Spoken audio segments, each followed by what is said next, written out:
Donc, on a choisi un retard réglementaire qui me compte Nahki.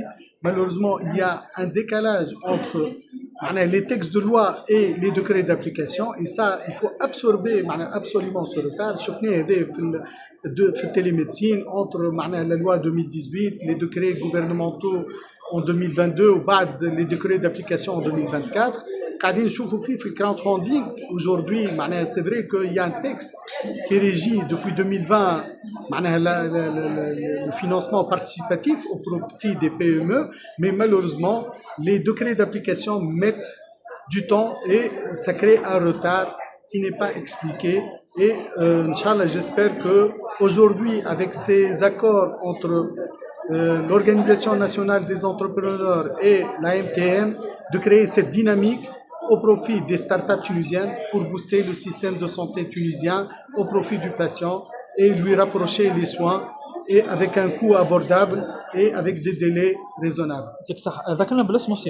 Mohamed Ben Hamida, je suis président du pôle télémédecine et e-santé à l'UTK, je suis vice-président de la Société tunisienne de télémédecine et e-santé, la Société savante, et j'ai une plateforme de télémédecine docteur.com et je suis fondateur et j'encadre des startups et des PME tunisiennes dans le domaine de la santé.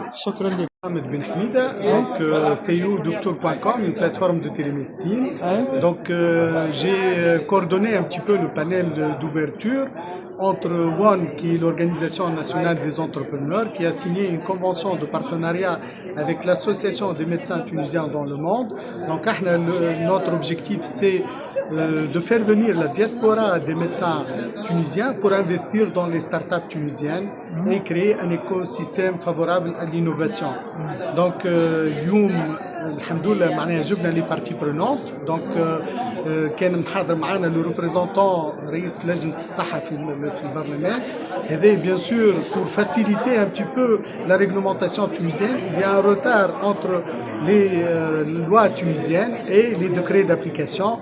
Donc, du coup, on souhaite une coordination entre le Parlement et le gouvernement pour booster le système de santé au profit du patient. Donc, اليوم زاد sur le plan financier, donc حضروا معنا la CDC,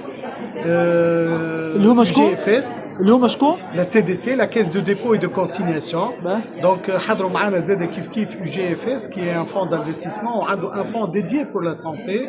Et bien sûr, حضروا معنا زاد كيف معناها Smart Capital, qui sont en train de labelliser les startups avec le label Startup Act, avec des avantages fiscaux et financiers.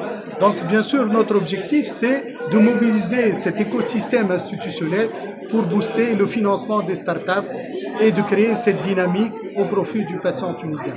Donc, des zones de déserts médicaux. Notre objectif, c'est de mettre les PPP, les partenariats privés-publics, entre le CIMS, le Centre informatique du ministère de la Santé, les hôpitaux tunisiens et bien sûr les startups pour justement rapprocher les soins au profit du patient. شنو ينقصنا؟ شنو لي كونترانت اللي في تونس ما تخلينيش نوصلوا للمستوى اللي قاعدين نشوف فيه في العالم، مستوى المنظومة الصحية؟